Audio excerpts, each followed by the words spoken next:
Yo, What's up, dude? how's it going, man? It's going well. How are you? Good, dude. Yeah, man. How are you? I'm good, man. It's been a finally like sunny weather here in LA. Like Dope. after like 4 months of like just Yeah, you guys been plagued over there. yeah, it's been wild, man. How are you doing today? I'm good. I'm good. I mean, kind of same in Nashville. It's like beautiful right now. It's like 78 degrees. The last few days have just been like in the 30s. So Damn. just like shot up out of nowhere. Just part of living in the South. Yeah, dude, that's wild. Yeah, dude, I was impressed. I was like so shocked when I first got to Nashville, like because I'd never really been to the South, really, Hmm. other than like South Florida, which I feel like doesn't even count. Different thing. Yeah. A totally different thing. And like it reminded me so much of where I'm from in Seattle, weirdly, but just like Interesting. with like a more like southern vibe. But like, Yeah. It's weird because like Nashville's just different than like I grew up in Texas yeah, and like that to me that's the South and like fucking sucks. And Nashville like has its definite flaws, but like is just way different than the South. yeah, absolutely. I mean, dude, that's a great like jumping off point that I kind of wanted to first like bring up with you is like obviously, yeah, like you are Texas born and raised, you know? Yeah, yeah. Yeah, And man. and I think you said like Dallas Fort Worth area. Is that where you're from? Yeah, Tyler, Texas, which is East Texas, but like the biggest like proper city was Dallas. Yeah. Tyler, Texas. That is Isley. They're from there, right? Isley. Yeah, man. I grew up with all the Duprees and we played shows all the time at this random little church that their parents ran. Uh, in East Texas, there are no like venues, Yeah. and so and like especially growing up, it wasn't until I left Tyler to start touring full time that it became a wet county. It was a dry county, no alcohol whatsoever in the whole county. Really? Yeah, like wildly religious, wildly southern, crazy place to grow up.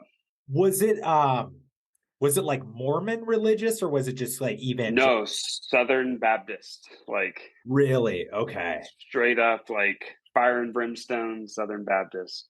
I was gonna say because I grew up Catholic, like going to Catholic school, and I was like, those motherfuckers actually could drink. And I was Yeah, like, yeah, that's wild. Yeah, I mean, I'm sure like those like more like evangelical like side of things. yeah. Like, It was wild, yeah, because all of the shows growing up were in churches. It was just yeah, like whatever youth group would let us use their stage and sound system until you know a show got out of hand, and then we would all move to the next church and try to like infiltrate that church to yeah. use their sound system and their stage and stuff.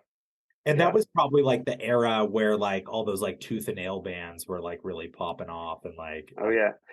Yeah, Tyler actually the other kind of like band that popped off during that era was Ivory Line from Tooth and Nail. oh yeah. Yeah, those were all good buddies as well. And yeah, that was so that brought stuff that we didn't have before, you know. The Isley family, obviously, like kind of notoriously was dating or engaged or married to a lot of bigger bands. Yeah. And so they got to come through and they would always do like acoustic shows and stuff. It was always cool to see like Adam Lazara play an acoustic show under like a different name or something. And Yeah. Chad from New Found Glory come through and do something like things like that happened all the time. That's I sick. found I found one of my like favorite bands who I randomly have like connected with now here in Nashville. The band Brighton. Oh yeah. Yeah, of Dude, course. I loved Brighton, and they were just like friends with Isley, and so every time they were on tour, they would always come through Tyler, which is like there's not an easy route that routes you to Tyler Yeah. on a tour, but they would always come through and play to like 100 people, and it was always really dope. And I just thought that band was so cool when I was a kid. And yeah, Justin and I have become friends and connected here in Nashville now, which is crazy. That's awesome, dude. Yeah, dude, I haven't thought about Yeah. that band in so long. They're great. Yeah. He plays with Dan and Shay, the country duo. That's right. Okay. Yep. Yeah. That is so crazy. I there's like a lot of like emo parallels with like Dan and Shay, if I'm Yeah, yeah. He Shay was in a band. I forget what band it was. I know we played with them at one of those Dallas like Mike Zemer festivals way back. Uh, whenever I was playing those with the Secret Handshake, but like Jimmy Deegan's a buddy of mine. He was in oh man, I just forgot that band name. They're a Fearless band. Oh, what were they called? I don't remember. But he plays guitar now. And he's like the band leader for Kane Brown. Whoa. Okay. Yeah. Halfway through this, I'm gonna remember. Was it Every Avenue? Every Avenue, yes. Yeah. Okay. Cool. Sick. I just took a Yeah. risk on that one. I was like, Fearless band from that That's world. exactly who it was. It was Every Avenue. And yeah, so it's funny, we've become friends now, and it's just emo kids grown up in Nashville. That's funny. Yeah, actually, the singer of Every Avenue is coming on the show, I believe, at some point as well, too. So yeah, I've got like that, and then their drummer way back in the day drummed for my other band that I was playing with at that time, the Secret Handshake, and then he left, like he like bailed on a tour of ours, and we couldn't even be mad.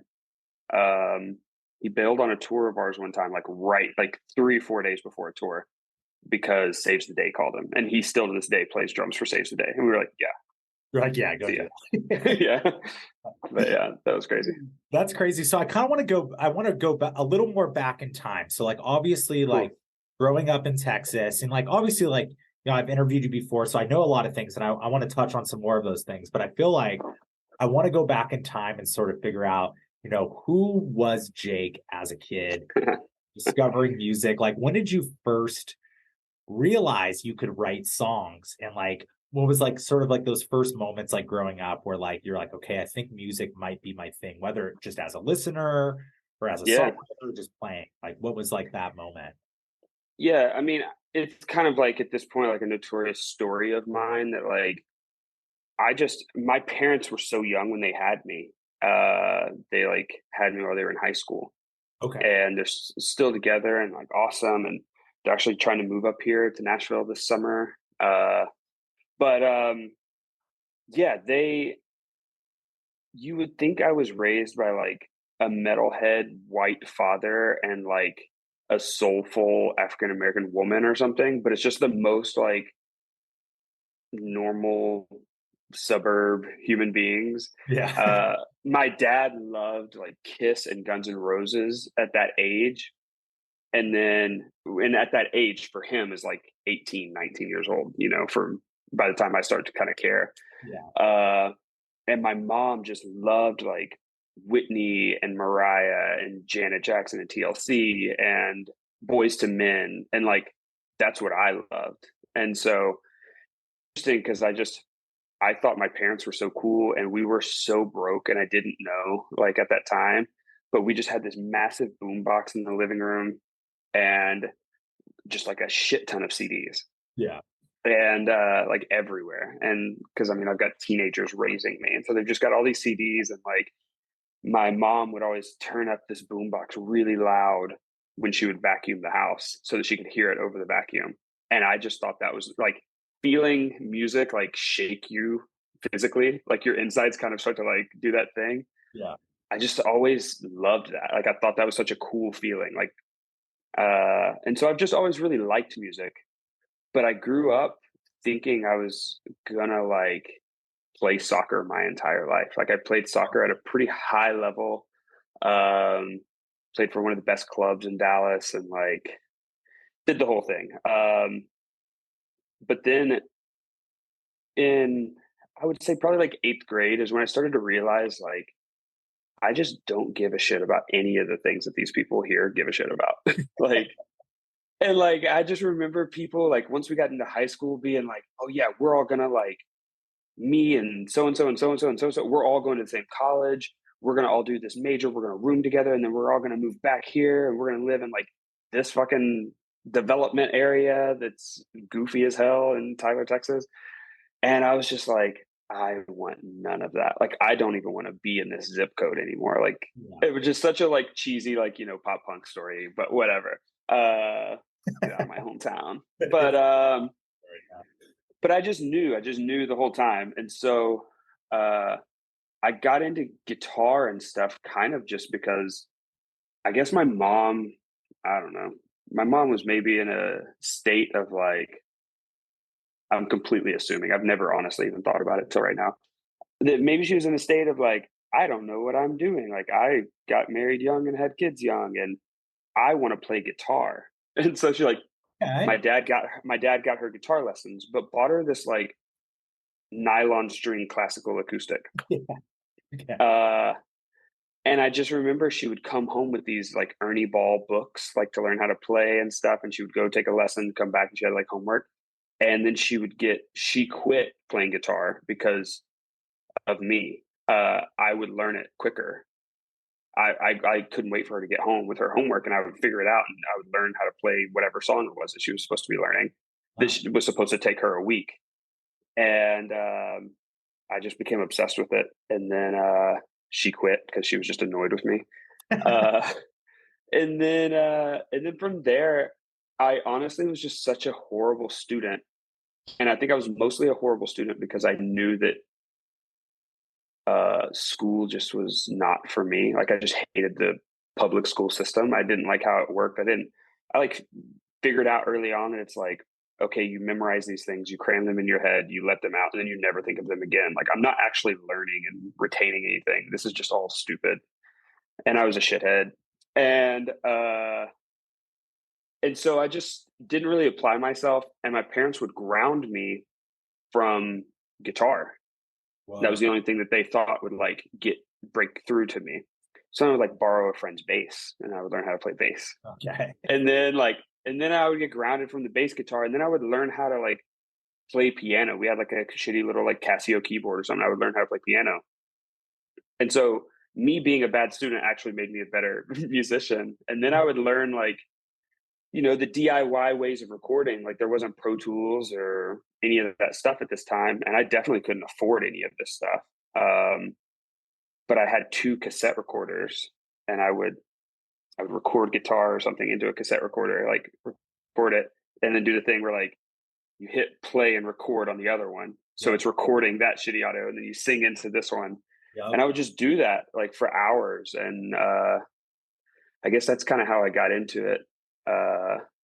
The first song I ever wrote was horrible, and I wrote it for this girl, and I played it for her, and she stood up and she gave me a hug and told me that I was a really good friend. And then I was like, okay, I guess I'm devoting my whole fucking life to this heartbreak. Like, here we go. Oh my God, dude, that is beautiful and very. Yeah. I love to hear, like, it almost seemed like creating music was almost like an addiction for you. Like, look, like you get your guitar taken and you're like smuggling in the bass, then you're playing the piano. Like, yeah. I mean, it was just I didn't know anyone else that did it. Yeah, and I think that's maybe what it was. Like, my grandfather played everything, and I always thought that was really cool. But he played like jazz and like the blues and stuff, and that didn't make sense to me. Like it just didn't like make sense in my brain. Like I just wanted to figure out like what the hell drop D was and like how to do that. And then I was just super into like, you know, cheesy emo music at the time. And nobody else at my school like dressed the way that I dressed because I was friends and was becoming acquaintances with all of these kind of like bigger, to me, established people from the DFW area. And so I just felt like the whole time I had to like, that's where my people were. And then I had to come back and like hang out with these people. And so whenever I would go home, like I didn't hang out with other kids because I just thought they were stupid. Like I genuinely was just not interested in the high school experience. Yeah. Not as in some sort of like wild emo way. I just genuinely thought like, no, there's better than this. Like I'm good. I just don't want to partake. That's so crazy that you had that awareness at that age to realize like the complacency that was around you at that time. Yeah. Wanting to actually defy that in every sense, because I always think like the people that come from those really complacent kind of like very just kind of, regular backgrounds, sort of like that, like small town and stuff like that. I think it breeds the best artists because there is such a hunger and such a just you want. Yeah. Well, I think it was interesting because it was like, even when I was in high school, like people would, um, when I was in high school, like MySpace was starting. Okay. And so like, and really where bands were like popping off more than MySpace at that time was more like Pure Volume. Yeah. Yeah. And so like I just was becoming friends with these people, and I would just like go home and get on Instant Messenger and talk to these artists that I was, a fan of and was becoming friends with. And it was cool because I didn't feel like an annoying kid. Like I felt like I was like a peer with them, and just the things that seemed important to me just didn't have any importance to anyone around me.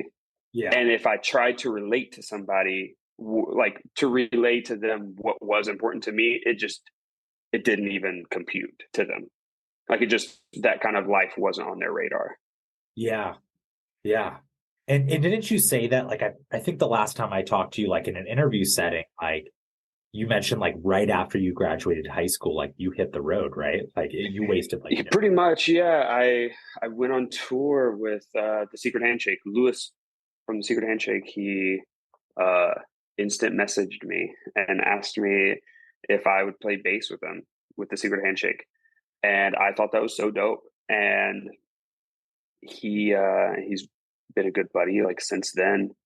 But I mean, even then, I met him because this girl who I had a huge crush on, but was way cooler than me. She was I guess, the only other person that was like kind of. I know that she was always in Dallas going to these shows and was part of that scene, but she was just like way out of my league kind of person. And one of her periods in class was like that she was an office aide. And so she would, send the note if you needed to leave for a doctor's appointment or some shit. And she came and got me out of class and said that my dad needed me. And I got out of class and I was like, "Is everything okay?" And I'm also nervous because she's like really cool. And she was like, "Yeah, everything's fine." And she like pops her T-Mobile fucking sidekick open, and she was like, "I'm friends with this band, The Secret Handshake." And I was like, "Whoa!" Like I was a fan, and I was like, "Okay, like why are you talking to me? Why did you get me out of class?" And she just was like, "You have a show on Friday." And it was like my headlining show on Friday. And they had a show cancel in, whatever next town over. They were wondering if they could hop onto your show. And I was like, "Yeah, they can headline. Like it's theirs. Like I'll open for them. Like I don't care. We'll kick somebody off." uh, and so I met Lewis then though, and he was so kind, and he watched my entire set, and then afterwards was like talking about like specifics about the set. It wasn't just like, I know people who like straight up after all these years of touring that their move is like, "Oh, I love that third song." They just say that whether they listen to the set or not. Yeah. And it's just a vague compliment that makes you feel all right. But he was like legitimately giving me like feedback, and we became good friends. And but yeah, he asked me to go on tour, and I went on Warped Tour that summer. And I toured that summer. Was also us and Cobra Starship at the height of Cobra Starship, and We the Kings, like right when Check Yes Juliet came out. This is what, like 07 probably, I would imagine. 08, summer of 08. Wow, that was a crazy year for Warped. Yeah, it was fun. We were on the same stage as Katy Perry that year. That's Like, right. It was Okay. it was a crazy time. And then also my favorite band at that time was on the tour. And so every morning I would wake up and I would like go check the big inflatable sign to see like one when we played, and then where this other band played, so that I could figure out if I had time to like put my shit away, or if I needed to like throw my bass off and sprint to the next stage. And that band was Relient K. Yeah. And then I don't want to spoil the interview or anything, but like ended up getting to play in Relient K, a decade and a half later, which is Dude, crazy. But that's just so crazy. I mean, like, I think like that's just so awesome to hear, like all these like kind of like full circle moments that you were like already having like that quick in the beginning, and then to see all those different, yeah, so cool. And yeah, like you did get to play with Relient K, which is just like, yeah, hey. Like, so when like, I guess that's kind of my next question. Is like, obviously you were a huge fan of the Secret Handshake and you were a huge fan of Relient K.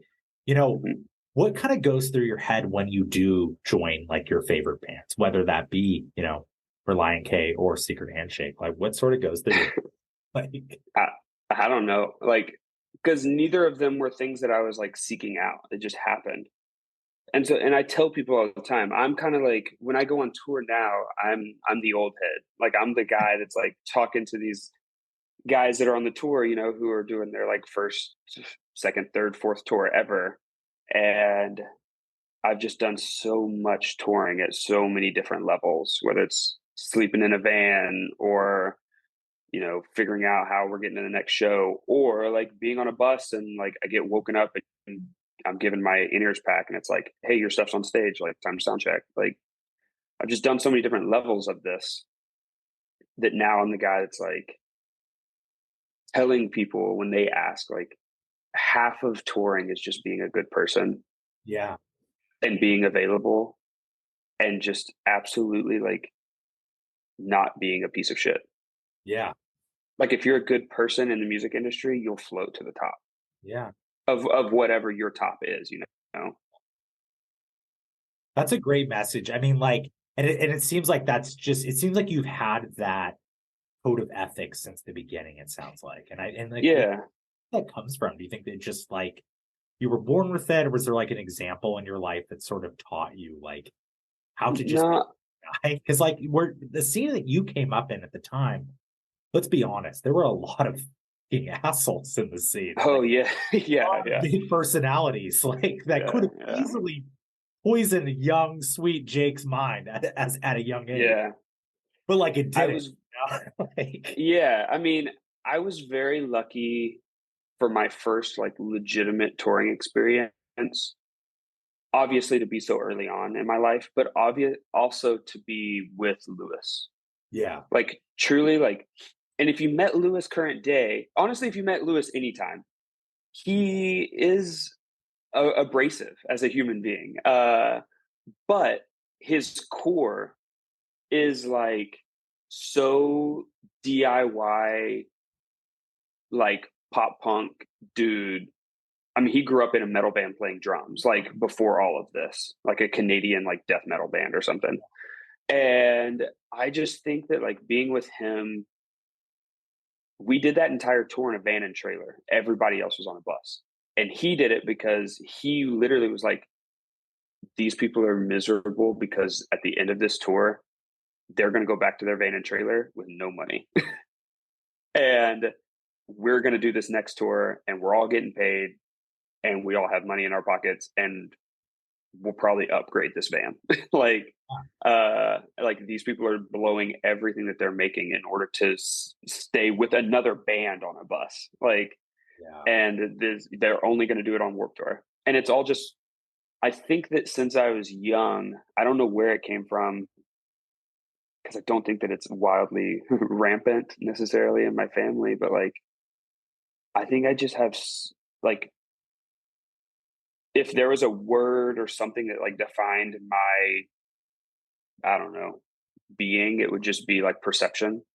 That mhm, like the way that you perceive things is everything. yeah, And I mean, it goes back to when I was a kid. There's a Relient K song, and Matt Thiessen said, "Perception is a lovely hand to hold." mm, And I always thought, like, whoa, like, yeah, like stay close to your perception, stay close to other people's perception, and figure out what it is that actually matters. And yeah, I think that that has always been something that has stuck with me, and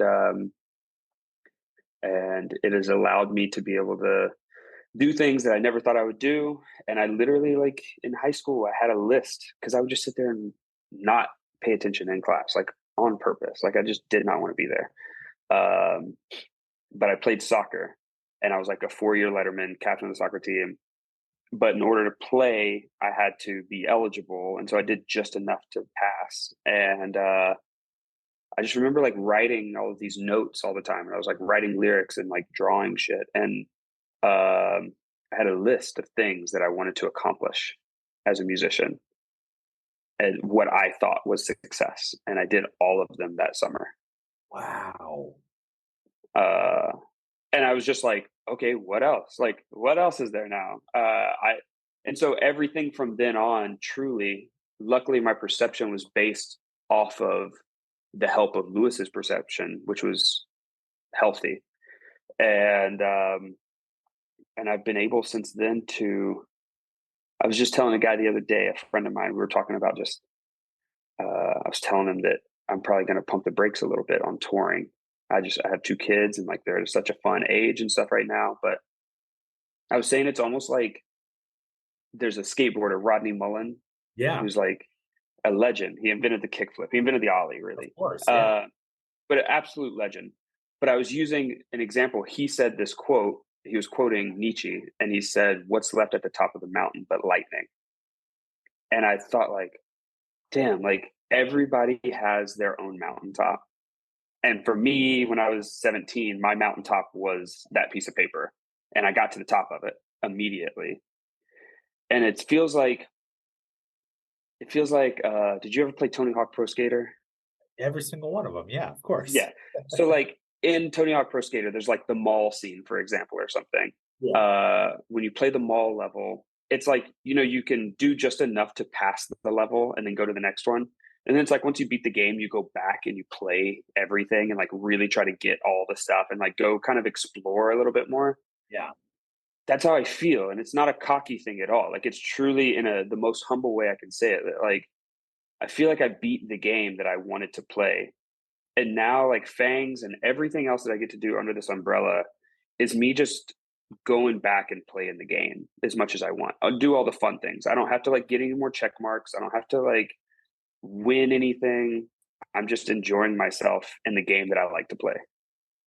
That's such a healthy perspective to have, and perception as well. Like, I mean, yeah, that's so interesting because I mean, like, I'm sure you see now, like, things are so competitive within, they've always been competitive within music, probably more so when you were first starting, I would say, to some degree, but then maybe now too, like, people have to stick out even more now with like everything. But like, like with that being said, like, do you think like having that perspective of like everything else is just sort of like the cherry on top, like truly, yeah.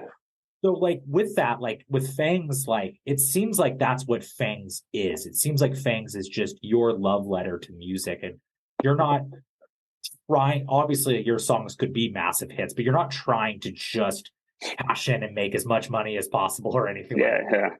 And or like play the game like extremely, sell your soul in way, shape, or form. Like it's just your love letter to music. Yeah, I tell people all the time that like to me, my friend Arlamar kind of told me this, and then I kind of expounded the whole idea in my brain as I do. But to me, music should be a service industry. And it's just like, it's like working at a restaurant. And it's like, to me, all I'm doing is servicing the patrons that want to come to my restaurant. And if I don't make something that is tangible, that is edible, that is digestible, and that also tastes good, then that's a bad product. Yeah. And if I can't have them come into my, my restaurant, my brand, my world, and them not feel accepted, included, comfortable, relaxed, loved, and then feel like they had a good experience in that restaurant, why would they ever come back, Yeah. And I just feel like that's all I am right now, is literally just like an empty restaurant for people. And all I want is to service them because it's theirs, like Phangs really wasn't something that I planned to pursue big time. It was I made up the name. It's from a comic book that I like. And I made it up because my real name is Jake Germany. And it sounds like any like East Nashville goofball with like a floppy hat and like an acoustic guitar in his back at every party or something. And so I just made up a different name and I put some songs on the internet, mostly just to become a songwriter in order to literally stop touring because I'd been touring for so long. And I just wanted to sign a publishing deal.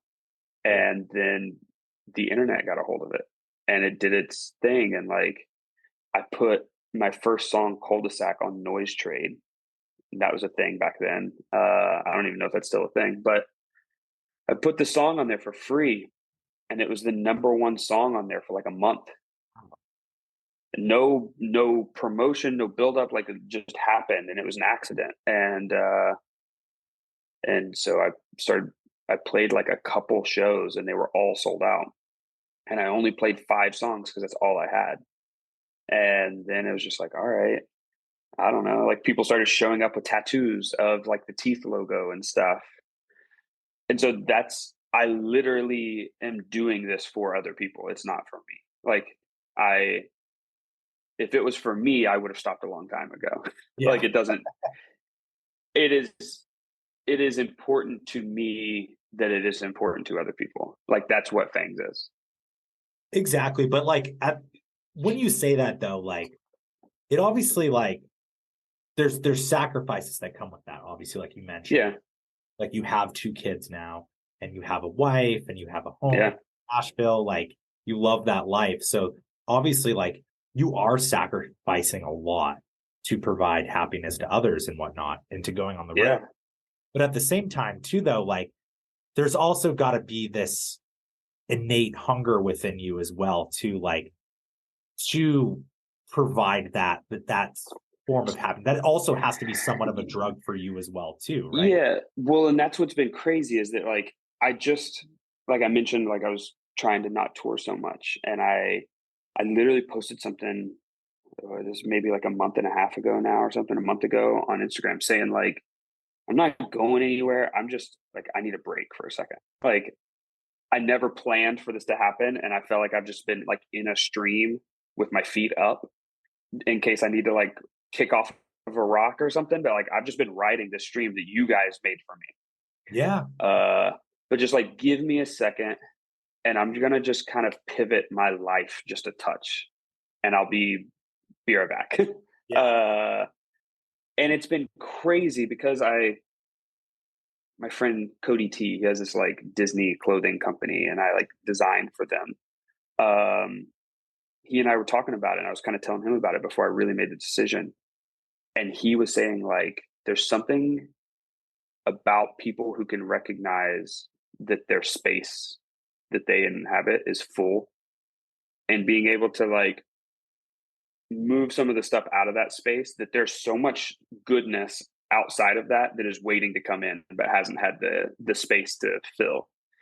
Yeah. And I literally like within a week of that, I have been designing so much stuff for like people that have never even been remotely on I'm designing like Wiz Khalifa and Snoop Dogg merch right now. Fuck yeah, dude. For this tour that they're about to do together. And like things that like shouldn't be on my radar have never been on my radar. And it's just like, that is fulfilling to me. Like, I think it's just creation in general, you know, like,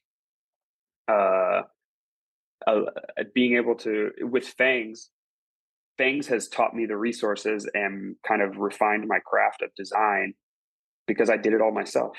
And I was making all of my posters. I was making all my own merch, literally screen printing it myself, like doing everything. And then I got the opportunity to design my own guitar with Gibson and then designing my own vans with Vans and stuff and like doing all these things because of Phangs, you know? And so I think that I am a person that will always be creating in some capacity.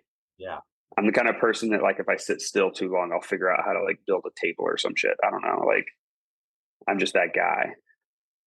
And so it's always there. I'll find a way to create, you know?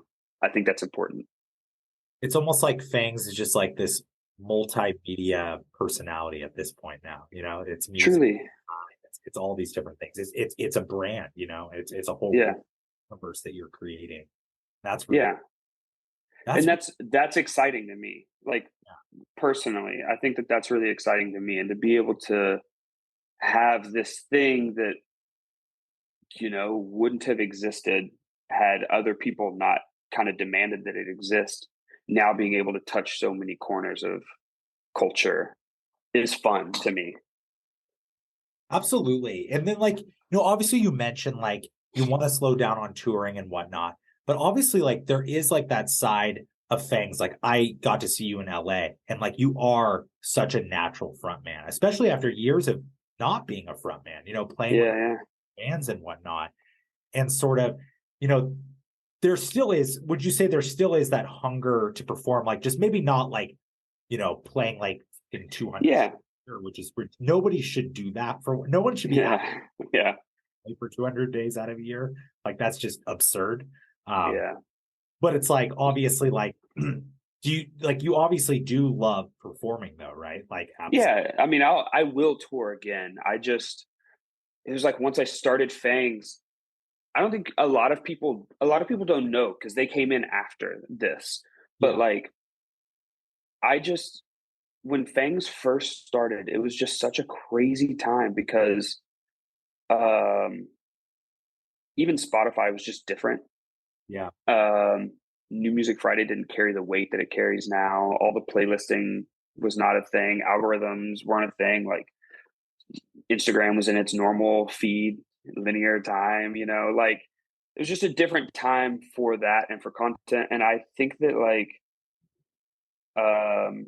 there was no strategy. I just put songs out, and then when these people started to care, I just I reverted back to this thing that was just my emo upbringing.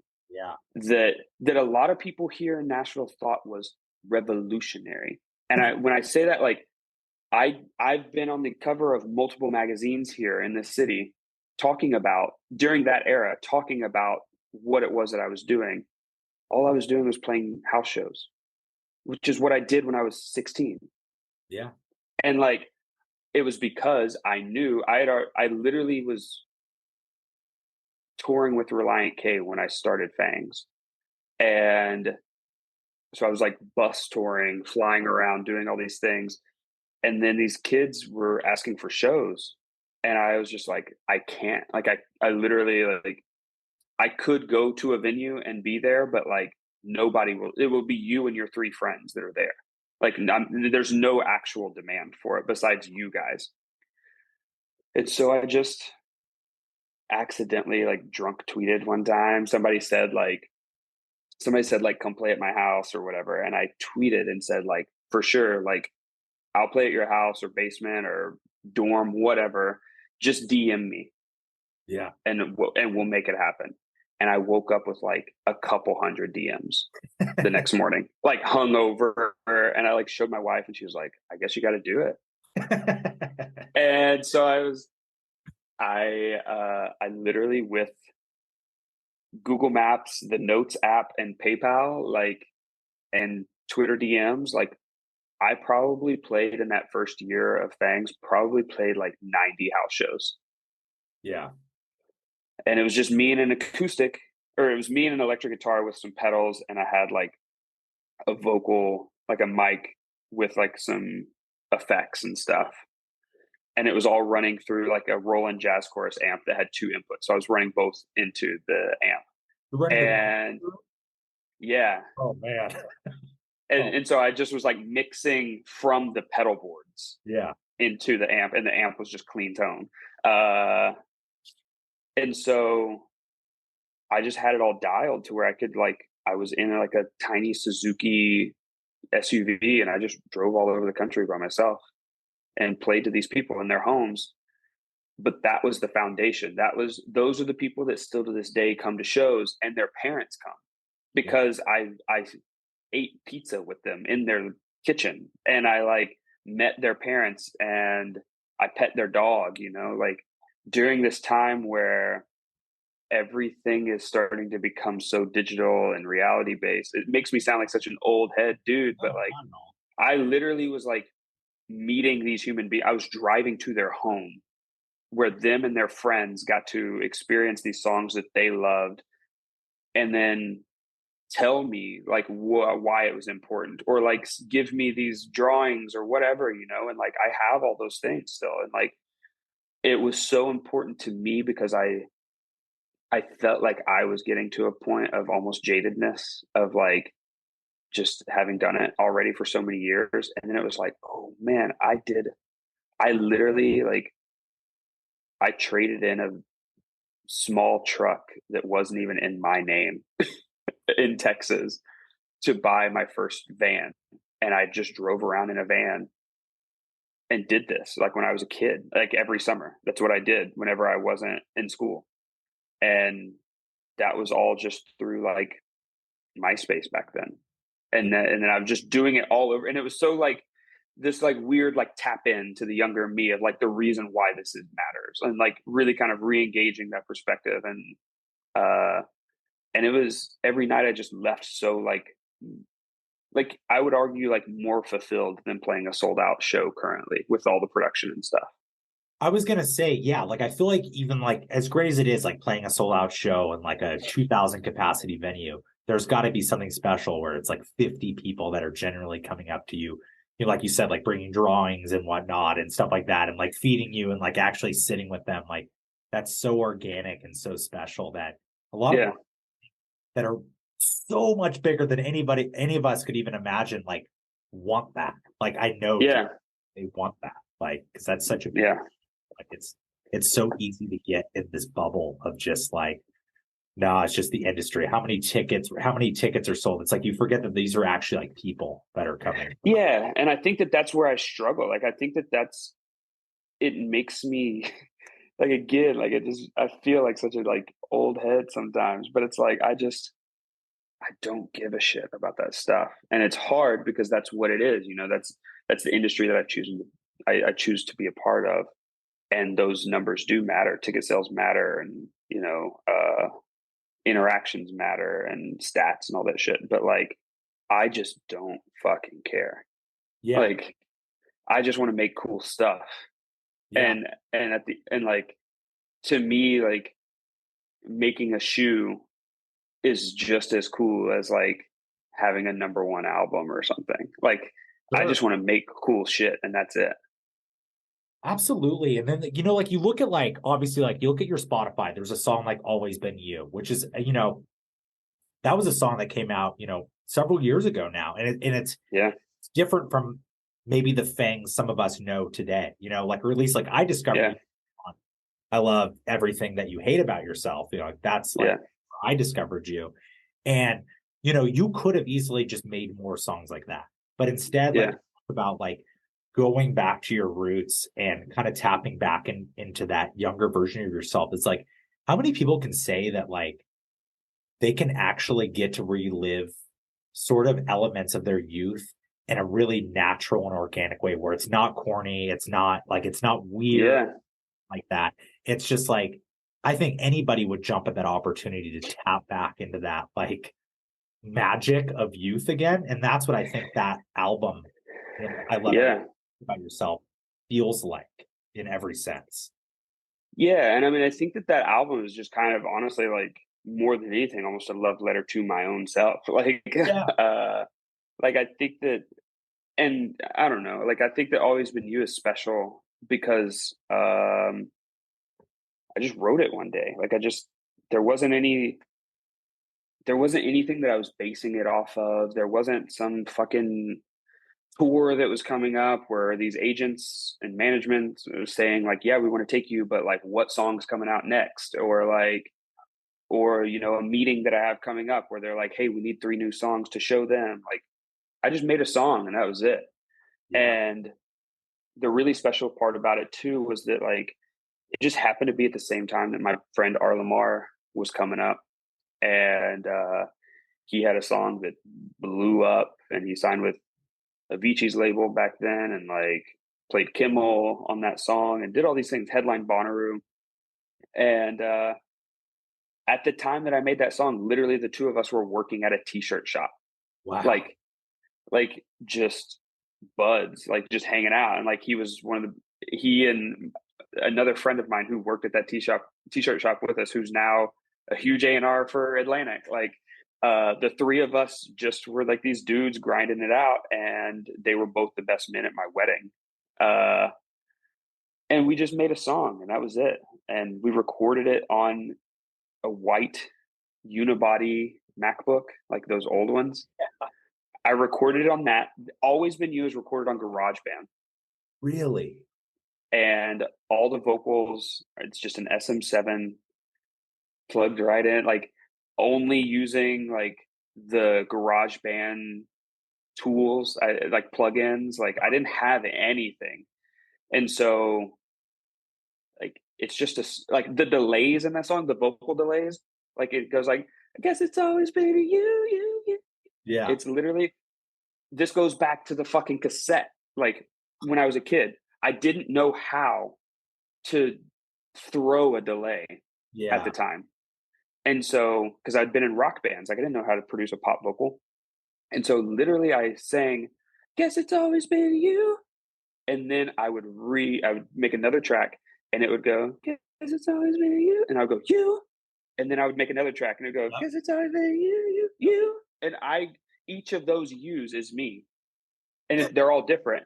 And that's how I made the delays. Like I didn't know how else to do it. And so like, to me, like once again, even though some people are like, oh man, like that was back when Phangs was a pop artist. It's like, no, that's more punk rock than anything. These like really that is more DIY and punk rock than most of the things that were coming out at that time. You just don't realize it. Like I finessed that entire situation somehow.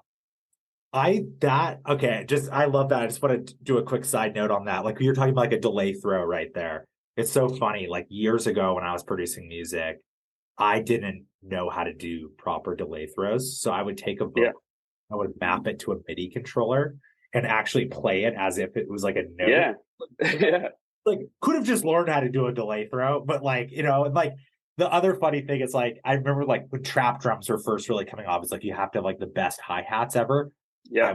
Like actually playing it on a MIDI keyboard and not just programming it or anything like that. Yeah. But there's something about that. Like there's something and it makes me wonder, you know, like that song isn't great. Like truly, like, but there's some kind of sauce in that song that still to this day makes it stream, you know, over 1,500 times a day. Yeah. And that's maybe it's that, you know, maybe it's the actual human thing that's in it. I don't know what it is, but there's some sort of sauce that's inside of that song that allows it to continue to be that thing, and it allows it to like keep getting synced on all these shows and stuff, and that when I play it live, like it still goes off, even though I'm playing guitar on the whole show, and then I play this pop song at the end. Like there's just something special to it, like in the bones of that song. I don't know. No, absolutely. I mean, I think just because it came from such a genuine place where there were no expectations for it. Like, yeah, it's funny. I think, do you know Andrew DeTorres by any chance? I know Andrew. Andrew also worked at that t-shirt shop. What? Okay. And I've known Andrew since I was like in the Secret Handshake when he was doing the scene aesthetic and Danger Radio and stuff. I've known that dude forever. Okay. I love Andrew.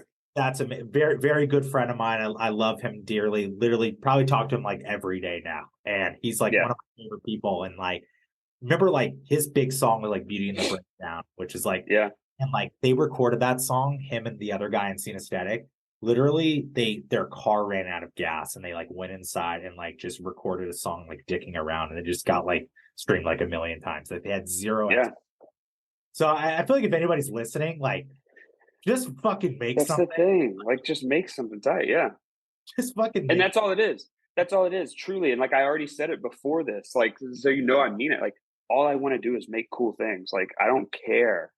Yeah. I just, you know, if it's clothing, if it's a song, if it's a story, like if it's a drawing, like I just want to make something cool. Yeah.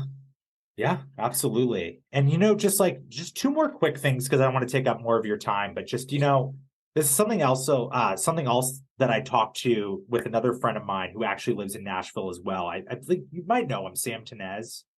Oh yeah, I understand.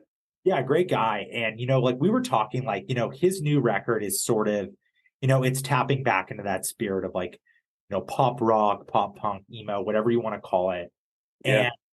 And very much like, like your record, I Love Everything That You Hate About Yourself, channels those youthful elements as well, too.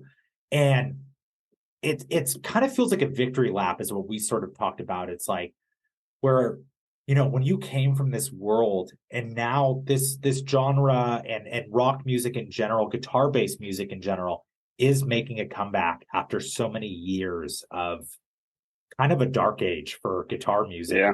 It's like, it must feel really good in a sense that, like, yes, this music is still viable. Not that you would do it just because it's viable or anything like that, but just like, it must feel like such a victory that the music that was so instrumental in your early years is now loved again. It's not this taboo thing anymore. Like it used to be, were into emo music, like you were picked on at times, as a kid. Now it's like now all the gatekeepers are, maybe people around my age, like 28, like working at publications and whatnot.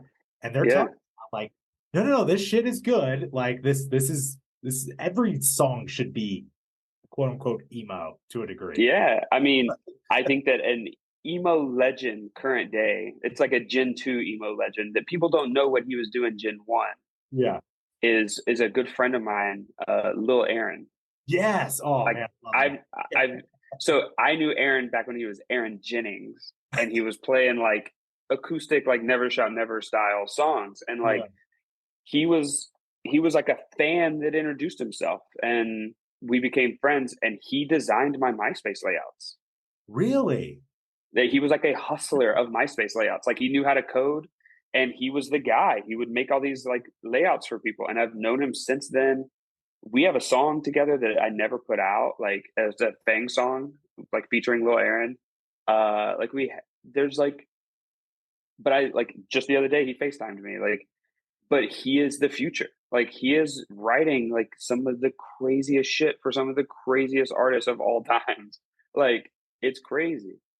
But I feel like there's something about people that grew up during that time, and it's not any sort of like disregard to younger people that are making music currently. No. But there's just something about like that particular small window of time that happened that I just happened to be in as well, that like there was kind of a put up or shut up thing, and the people that put up like excelled. Yeah. Whether it be all the way back to our first thing that we said in this podcast about like Justin from Brighton or like Every Avenue and Kane Brown and stuff like that. Like all of these people, like Aaron, like Sam, all these people are like excelling and doing really cool things, and they're making things that make them happy, no matter what it actually sounds like, And I think that that's a special thing. Even Lewis, like the Secret Handshake stopped and he started making this music called Mystery Skulls, and he made it for himself and like put it on Tumblr. Once Tumblr was like basically dead. Yeah. And he put it on Tumblr and these like anime kids got a hold of it. Yeah. And it blew up. Like it is huge. And we did 2 tours together as like Fangs and Mystery Skulls. And it was fucking crazy. Like maybe my favorite Fang shows. Wow. Because it's full of these kids that don't leave the house unless they go to an anime like con. Yeah. Or a Mystery Skull show. Wow. And so it's like that's their moment of the year to just lose their minds. And like there's no cool factor. Like it's just like people enjoying themselves. And I think that that's so beautiful. But I think that a lot of that all comes from like you really had to like there wasn't viral back then, like you had to create something and you had to get people to give a shit, and you had to sit there and answer messages on MySpace and comments, and do all these things back then and actually physically be on the ground doing stuff and meeting people and giving a shit. And I think there's something so special about that that allows us to now, kind of re-tap into that and remember the reasons why, like, after all that work and we're tired, like, the reasons why it was tight. And it's such like a network coming from the scene, like it's such a positive way. Like, I mean, you can be at any like industry event or anything. There's a bunch of people that are probably in it for the wrong reasons and whatnot, and there's probably a bunch of people just blowing smoke. And you meet the one guy there that you just end up talking about some like obscure like emo band from like 2006, and that becomes your really good friend or something like that. And it becomes a network of these kids that it sounds so corny, but it kind of is like a family, even if it's a person like it's just like it's like there's just sort of this unspoken bond, like if it's the same thing with hardcore too. Like, I mean, I consider myself an emo and a hardcore kid, which is probably most hardcore kids would be like, shut the fuck up. But no, I mean, I think that that's a real thing. I think that there's something about, like, if you truly grew up during that time and you truly were like, you like it enough to the point that you're an adult and you're still talking about it, at a party, like, and you find somebody else who gives a shit about it, then it obviously meant enough to you when you were younger that no matter what, no matter how many other people still maybe were part of it with you, you were enough of an outcast that, like, the desire for that family and the desire for that connection still exists in you. Yeah. And I think that when you find that excitement is still there because it comes from a place of, like, I mean, going back to where I lived, like I told you, it was all churches. Like, the amount of times that I was called like the F word, or was told that I was like the gay guy because I just had my pants were tighter, or like my hair was straight, or like my shirt was smaller than theirs or something, like, all the time. Yeah. And looking back, like, at those specific people, it's just, I wish nothing bad about, like, to them, but it is hilarious now to see, like, who they are and how they live their life, and versus like all of the things that I've gotten to do in my life just from, like, kind of staying true to who I actually, like, am or cared about during that time, and not being afraid to express myself in the way that I felt that needed to be expressed. And I think that that's also, going back to specifically Phangs, like, a lot of my fans are queer and a lot of my fans are trans. And I know that Phangs specifically, as the restaurant that I built, like, that's their safe space. That's a place where they feel okay and they feel respected. And a lot of them have met their partners at Fang shows. And a lot of them have used the song Good Now and the song Powerline in their weddings. Like, it is a huge community of people. And I think that, like, more than anything, that's what's dope. That's where I talk about feeding, and like,